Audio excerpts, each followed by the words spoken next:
I'm certain that I could. Here's the thing. I'm confident that, like, not just my words, but with my actions as well, I guarantee you I could keep everybody and anybody I wanted out of your life. I'm certain of that. I have a pistol, and I do too. okay. You have a history of regularly using it, if necessary. By all means necessary. Point being that if I wanted to subject a bunch of random people, I'm not going to say innocent because I don't believe anyone is, but a bunch of random people that you've chosen to draw into your life, and you put them at risk. That's the thing. The people that are regularly in your phone discussing me with you, you put them at risk. Just like when I blew up Alex Edwards' house, or whatever. The reason that Travis Deem shakes my hand and is my friend and talks to me regularly when I sent his brother and sisters to the hospital with shrapnel on their necks is why, Jason. He's a weasel. No, he's not a fucking weasel. Because I went there after Alex. That was Alex.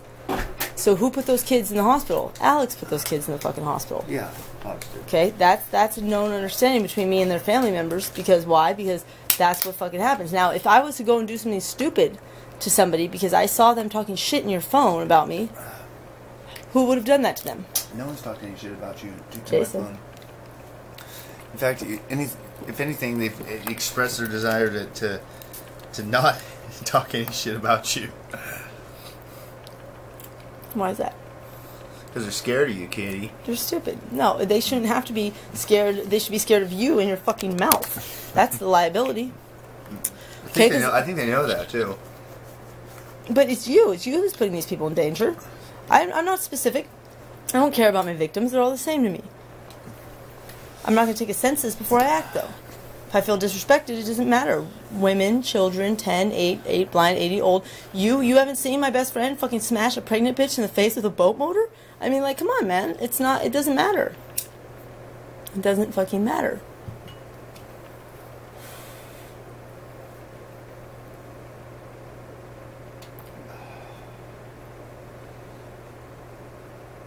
Why are you smiling?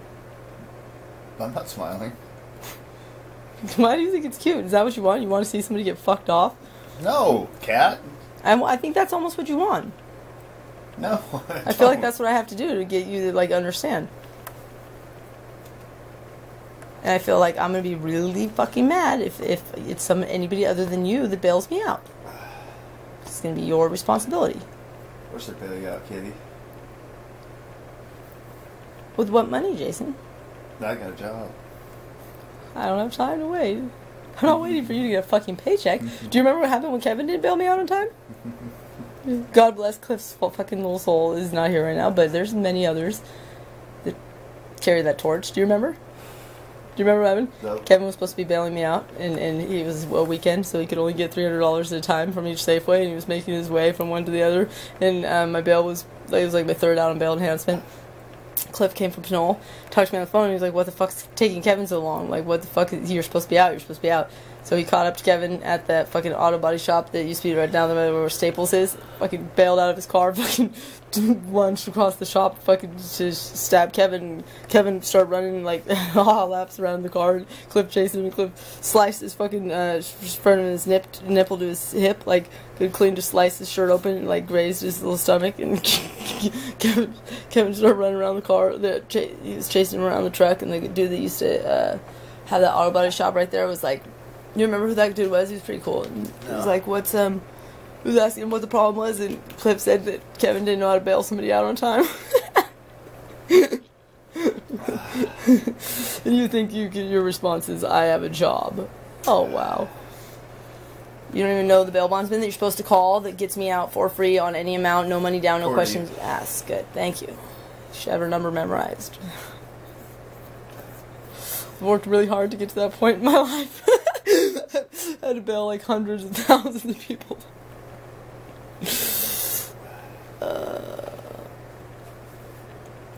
So are you fair, Jason? Are you fair to me? No, I'm bad to you. Why? I'll be better. I'm hella serious, dude. I'm serious too. Give us a chance. you have to show like a little bit of your existence as a human being first. Like, you can't only be good on contingency that we're together. You have to be decent to me before I would even consider being with you. Like, this is the part you're gonna have a hard time with.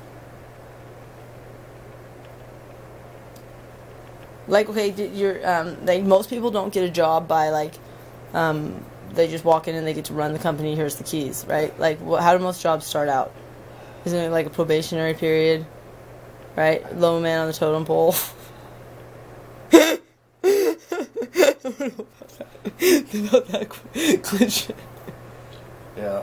You know, and why do most people like us wind up in positions we wind up in life? Because we're not patient, right? We're not willing to take a lower seat. We're not willing to prove ourselves. Well, I've already halfway given up. Just in the time period of this conversation? No. Well, then you don't do anything half-assed. Do it all the way or nothing. You know what I mean? It's true.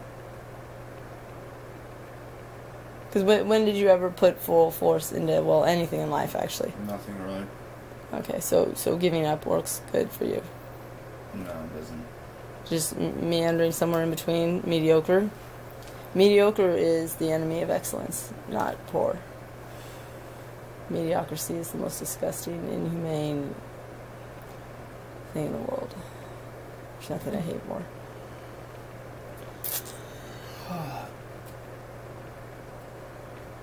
Let's go to bed.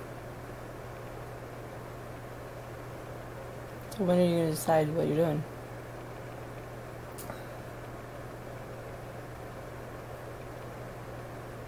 A coin to flip? No.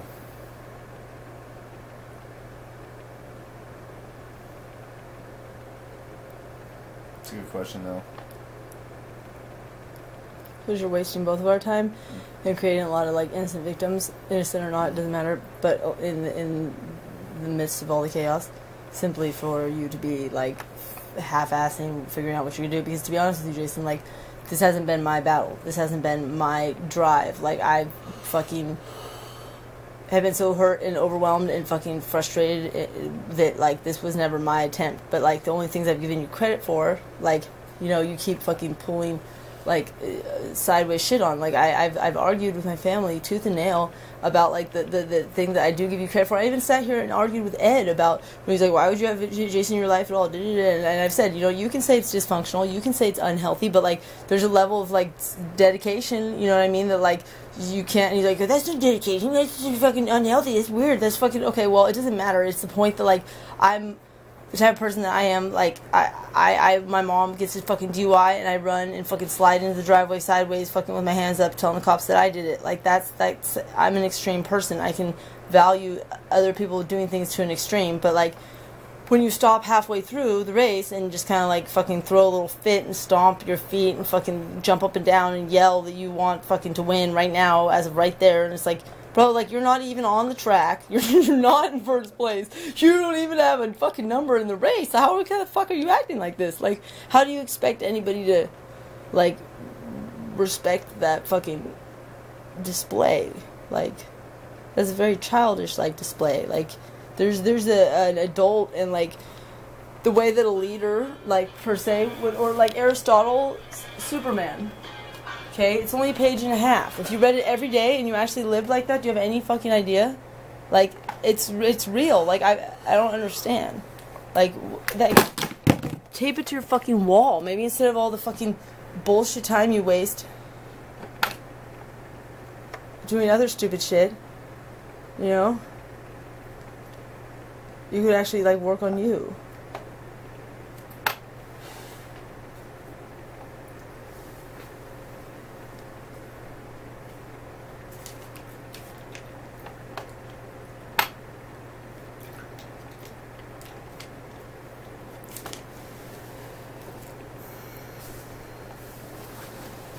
So, are you proud of yourself, Jason? Huh? Are you proud? No. Isn't that something you have to fucking, like, doesn't that, like, blow your mind or, like, make you, like, holy fuck? Like, I'll tell you something. One time, Wolf called from booking, and, he'd been hanging out with people that I told him were gonna get arrested. The fucking broad was a rat. It was all a bad situation, and, like, I remember him calling, and as soon as I answered him saying, You were right. I'm gonna hear it. Go ahead, start up with that. I told you so. And I was like, I don't even have to say it. I said, but let me just ask you one question. I said, are you proud? And he said, well, what? I mean, like, what do you mean? Like, how? What do you mean by that? Like, what exactly? I was like, it's a yes or no question. Like, you should never have an answer other than yes. It doesn't matter of what, of who, or, like, I'm proud of every crime I've done, every time I've gotten busted, anything I've ever done. I'm proud of it because I did it. It doesn't matter if it had a good outcome. It doesn't matter if it hurt people I cared about. It doesn't matter because I believe I know my intentions well enough to know that, like, shit's gonna happen and it's gonna go awry, but, like, as long as I did it and I own it and I grew from it and my life was part of it, then that makes it fucking something I'm proud of. Like, there should never be a second in your life that you say, no, I'm not proud. I'm not proud of everything I've done. Well, so what, are you going to fix this or what? I'm trying to. I'm serious. Give me time. Time during which what?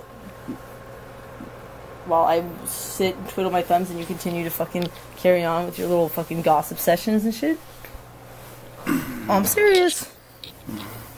I'm serious. No, I won't. You're going to talk to your little friends tomorrow? Or I will. Because you know what? This video would be a lot better coming from your mouth rather than them tied up in the garage with duct tape over theirs. Go ahead, send me the video. Post it on my Facebook. I'm serious. Jason, you want me to... We're going to have a party here then with your little friends in my garage. You know what happens in the garage? Who's my little friends?